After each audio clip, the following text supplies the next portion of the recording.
Hey, howdy ho, everybody. This is Postmortem Nightshade, and I am so excited, you guys. Oh my gosh. Over the next month and a half, we are in for a great run of horror movies. I am so pumped. Just to name a few you can look forward to, we've got The Mummy, Hokum, Obsession, Passenger, and The Backrooms.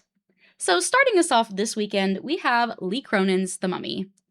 Definitely not to be confused with any other versions of The Mummy you may have already seen. This film is definitely its own take on the mummy mythos, if you will. If you're not sure where you have heard the name Lee Cronin, he is most well known for directing the most recent Evil Dead movie, Evil Dead Rise, which I actually quite enjoyed. This film stars Natalie Grace as Katie, who goes missing while her family is on a work trip in Egypt, and Jack Rayner and Leia Costa play Katie's parents. Honestly, I thought that the teaser for this film was great. It really unsettled me, mostly because of the sound design.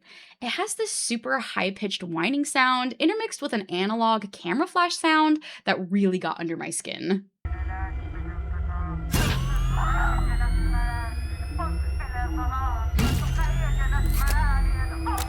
I also thought that the imagery in the teaser was very intriguing and it got me interested in the mystery of the story. And then, you guys, oh my heck, they released the full length trailer, and dude, it was so bad. I hated that second trailer. I feel like it not only showed too much, but what they did show made this movie look very run of the mill, cheesy, and generic. Now, I have watched movies before with trailers that I thought were terrible, but then I did actually end up loving the movie. And, well, in this case, I wouldn't say that I loved this film, but I also wouldn't say I hated it either. So let's start with the pros. So, while there were clear moments of CGI in this film, there were still some really great practical effects employed throughout the entire movie. Without spoiling anything, there was one particular practical effects scene with a toenail that was quite repulsive to look at. The opening scene was also great, and I still remembered it by the end of the movie, which is a good sign for me. With the setting, I appreciated that even though we didn't stay in Egypt for the whole movie, they kept the desert feel by having the family reside in a desert home in New Mexico. Oddly enough, I actually could have used a little bit more sand effects, but I'm sure that they did all they could with the budget they had.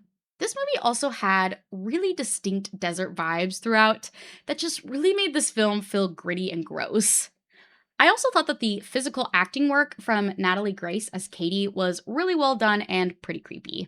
But now, on to the things I didn't really like. This movie, for one, was way too long. Way too long, you guys. I feel like this film would have been a lot tighter with a lot smaller runtime. And while I appreciated the creativity and ingenuity they tried to do with the scares and gore, several things I have already seen in many other horror movies, so it didn't really feel wholly unique, but I wouldn't say it was totally unoriginal either. This film also way overused jump scares. Like, holy shit, my guy, it was so bad. So many audio and visual jump scares. I just couldn't. As I mentioned earlier, the use of CGI was pretty apparent at certain points, so that did take me out of the story at times, and some of the dialogue was also pretty cheesy. I also think that some of the lore or rules of the universe could have been explored a bit more, but I don't think everyone will be bothered by that aspect. Overall, this film felt like an Evil Dead spin-off, which makes sense since the director has of course already made an Evil Dead movie. And I will say of Lee Cronin's two popular films, I slightly prefer Evil Dead Rise, although I wouldn't say this is a bad follow-up film, just not a great one. So, on my scale, this film for me gets a hey Heidi okay. The runtime, cheesy dialogue, and overuse of jump scares kept this film out of going any higher on my scale, unfortunately. Definitely not a bad horror movie or a bad time at the movies, just not my favorite either. But let me know in the comments, what did you think of The Mummy? Do you prefer Evil Dead Rise over this one? Thank you everyone so much for tuning in, and if you'd like to follow along on my movie review journey, please like and subscribe, and I will see y'all very soon.